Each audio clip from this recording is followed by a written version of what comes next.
welcome to the House of Isla, where we talk anything and everything Star Wars. Hope you had a great Christmas and a Happy New Year. And this is the way, the Mandalorian recap for the Mandalorian and Grogu movie coming this May of 2026. So, how are you doing, Echo?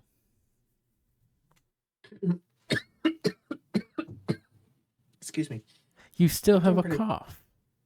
Apparently, it's only like once, maybe twice a day, but well. Anyways, yeah, I'm doing pretty well. I've basically been out all day doing stuff. Nice. Just got home, watched the episode right before we started recording. I did do a recap, of it, but yeah. You counted down the days yet, or no? Not quite yet. Till next week. But if you haven't seen already, a couple weeks ago, I was on the Sith Dominion podcast where we were talking about the Lego Star Wars Holiday Special. So if you want to check that out, link in the description down below. They were amazing podcast, cool group of people. And I think the part of having no green screen and a camera is move around. It gets chopped off. That is not fun. But I think it's time to get in to our main discussion. Obi-Wan once thought as... All right. This is Mandalorian, Season 2, Episode 2, Chapter 10, The Passenger. Directed by Peyton Reed, written by Jon Favreau. And it was a cool episode. So, we start off basically right where we were at the end of last episode.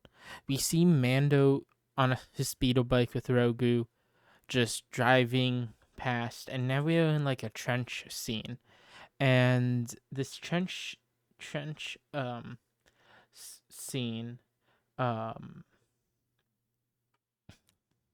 there's some thieves ready, and they were setting up a tripwire to stop Mando from going forth with his mission.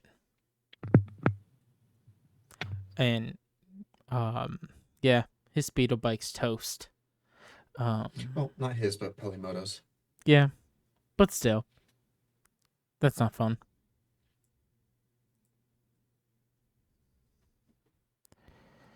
What else? Then there's a battle that takes place. All get destroyed, and one person has a knife to Grogu's throat, and he's like, "Yo, give it back. I'll trade you something in the rack," and he wants Mando's jetpack. You know, jetpacks equal portable high ground. So, Seems everyone wants high ground. but we end up then Mando uses his controls to get his jetpack back and starts walking his way back to Mos Eisley.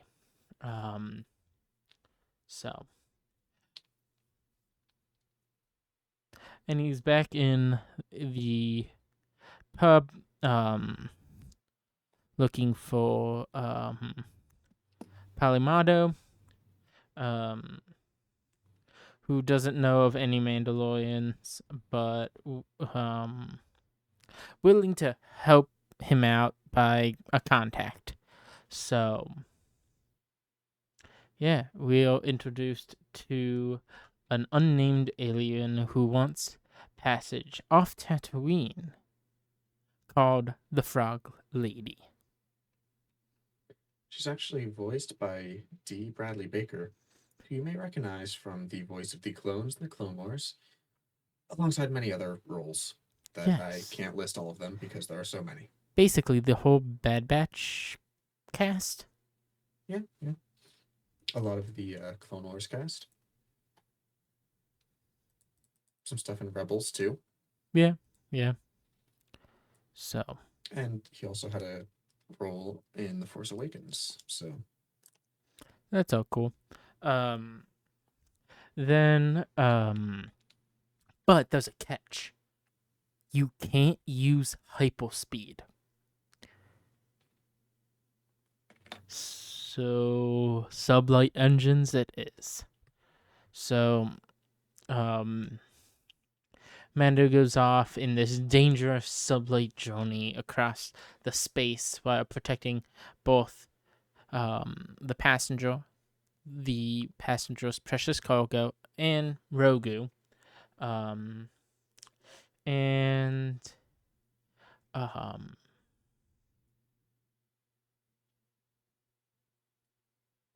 then en route,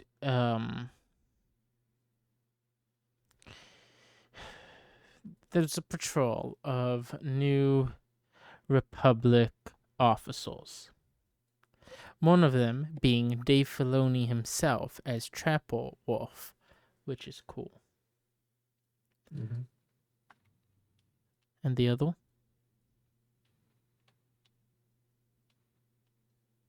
Hold on, I'm scrolling through stuff here.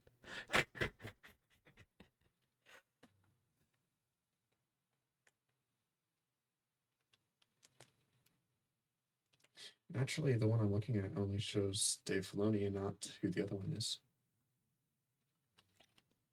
Oh. But That's another one that isn't there like a running gag where all X-Wing pilots that we see into the cockpit of are just the directors or writers? besides or one of I them, forget who they are. one of them is just connected in all the different films. So So yeah, if you see an X-Wing pilot, it's more than likely just one of the directors.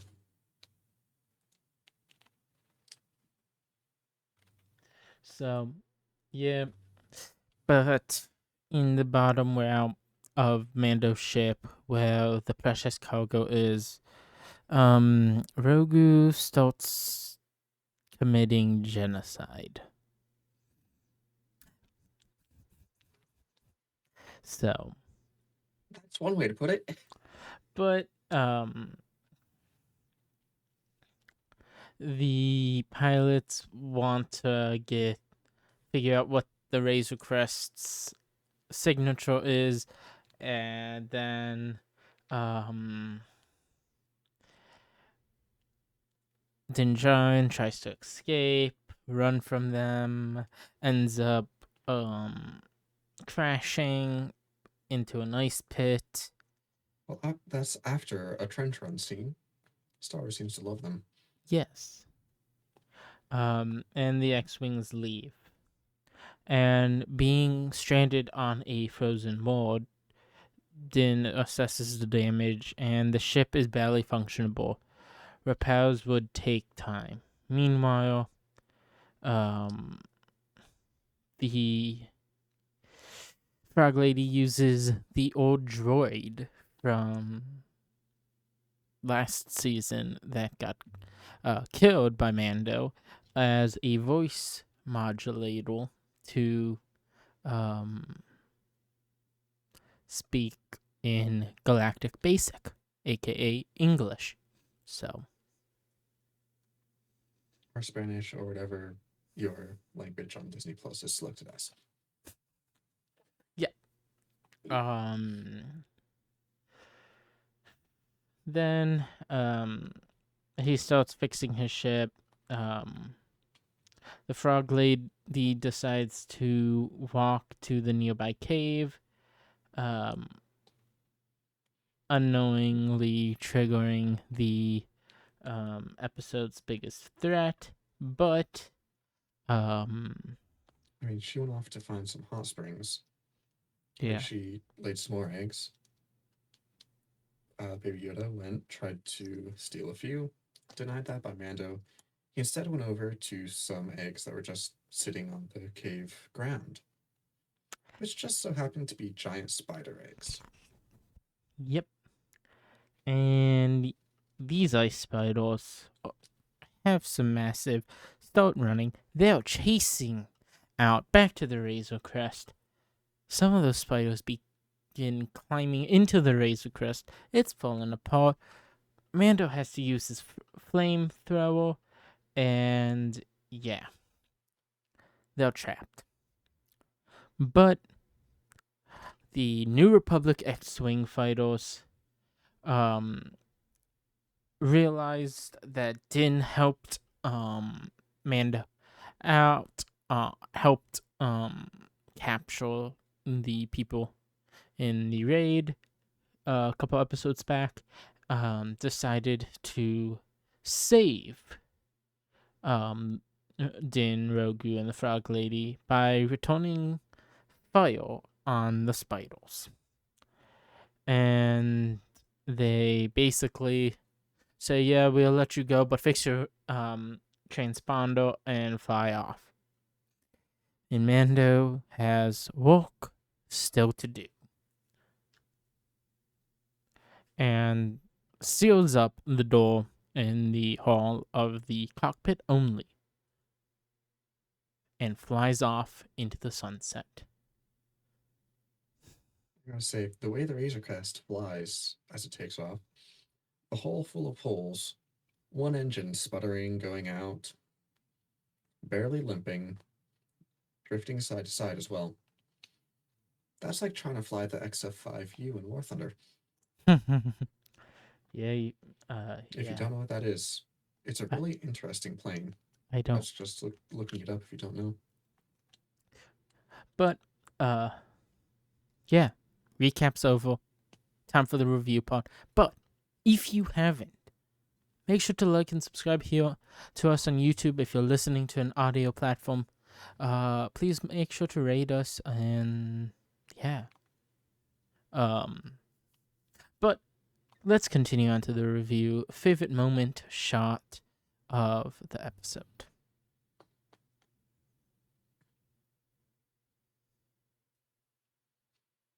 I'd say my favorite moment was probably like when the X-wings are landed and they're just basically, I forget what the word is, just like shooting the spiders, blinding them with the light, just shooting as they crawl. Saving the day. Yeah. My favorite shot was them running back to the Razor Crest. And the favorite moment was probably back in the cantina when Polymato was playing Sabak against this creature and basically was like, hey, this creature can help you find a Mandalorian, but you must cover his hand. And then Polymato wins the hand. It was pretty hilarious. Well, that being said, she won it using the Idiot's Array.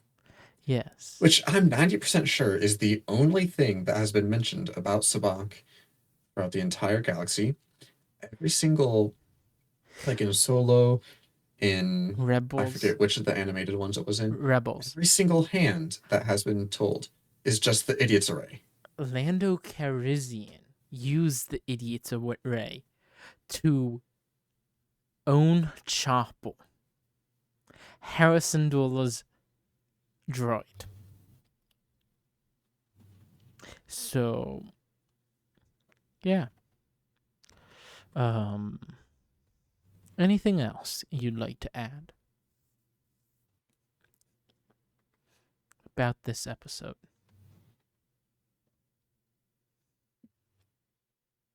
Not that I can really think of at the moment. I feel like after watching this episode a second time in the past couple days, I I noticed that it felt more like a filler episode. Most definitely. The only good note, like the only information part about it was the um the New Republic fighter interactions. But besides that, they were like, we need to fill an episode. What do we do? In this sublight engine, Johnny, let's make them crash land. Instead of just get to their destination. Quicker. Yeah, I mean, one question I have is why would Mando run when, like, yes, he was involved in the prison break. Ultimately, the New Republic ended ahead, having captured, what was that, 3 to lose 1. Yeah. But Mando was transporting someone and probably didn't have a license to transport someone, potentially. And being a bounty hunter, he's kind of against the law, sorts of. Also wanted by That's the fair. other bounty hunters. So he's At in. this point, Mando's wanted by literally everyone, literally anywhere. Yes. So there's that. What else? I think it's time for the count. So, what would you rate this episode? Out of 10, comparing it to everything else Disney Star Wars television has made. I give this one probably a 4. I really don't care for it all that much. I feel like if you just remove it, it would not really change all that much. Yeah, I agree. I'm gonna give it a 3, so even lower. So that'll give us a score of 5.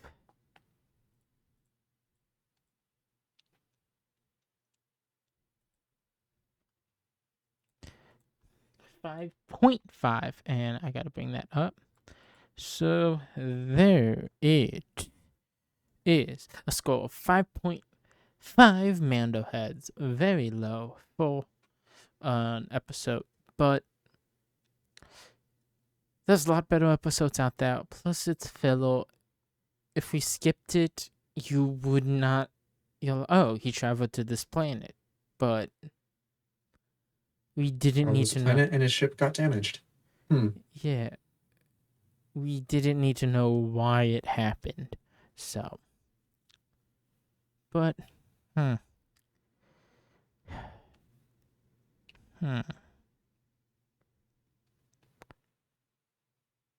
Will of the Force question. I have one. So, we are doing one. The Force is with me, and I am with the Force. And I fear nothing, for all this, as the Force wills it.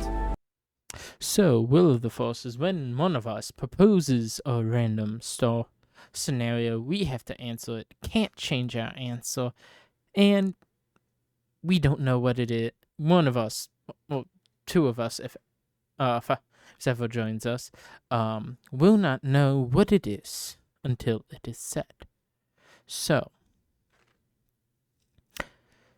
which Star Wars project coming out this year are you most looking forward to? A. Mandalorian and Grogu. B. Maul Shadowlord. Or C.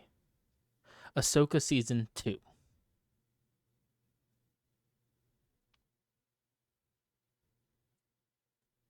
For me, at least, I would say I'm probably most interested in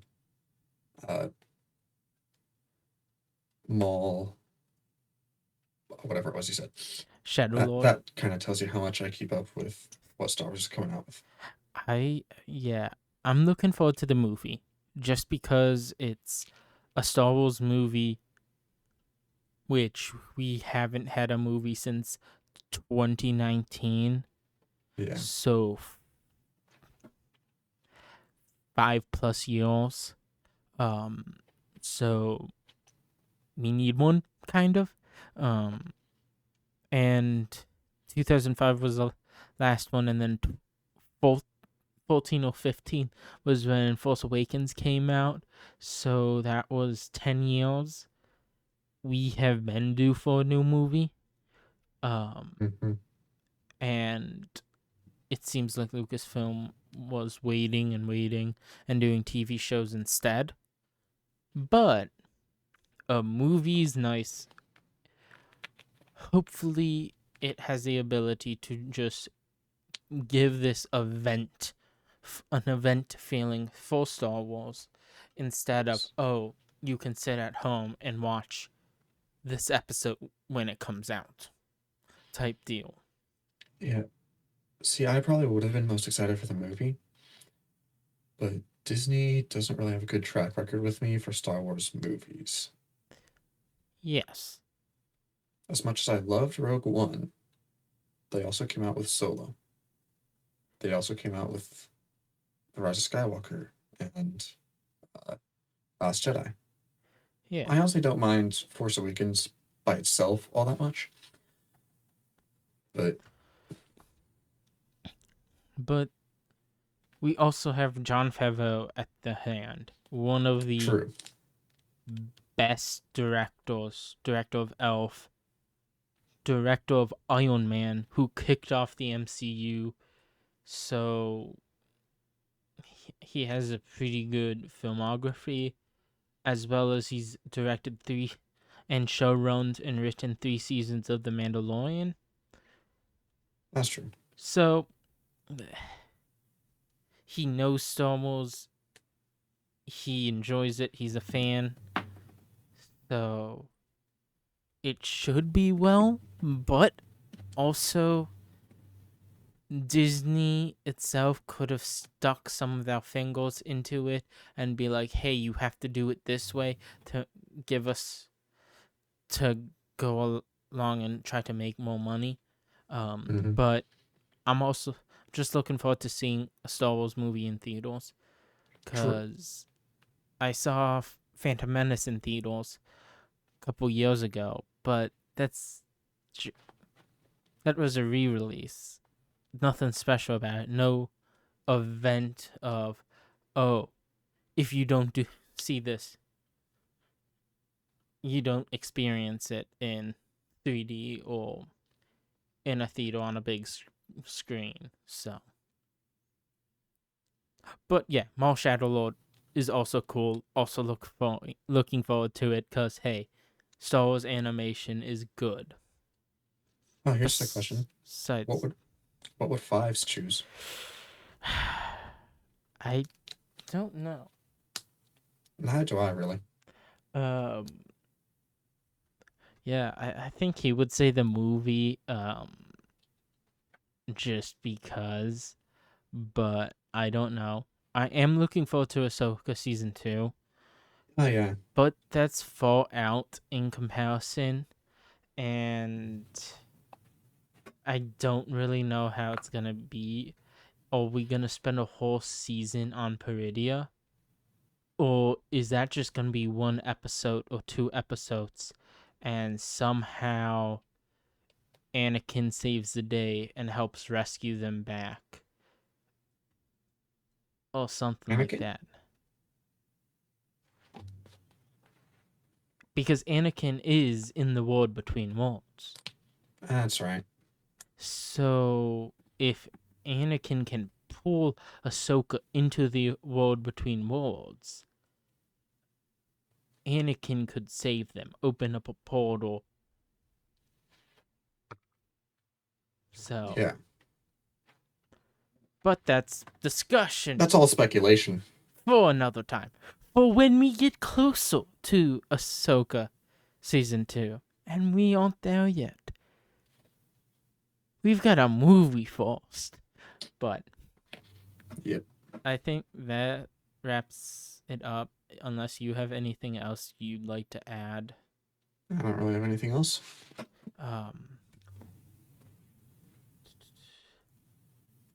All right.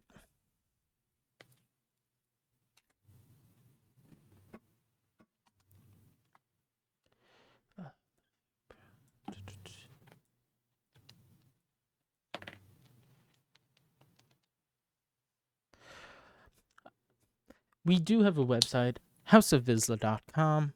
Make sure to check it out. It has our merch.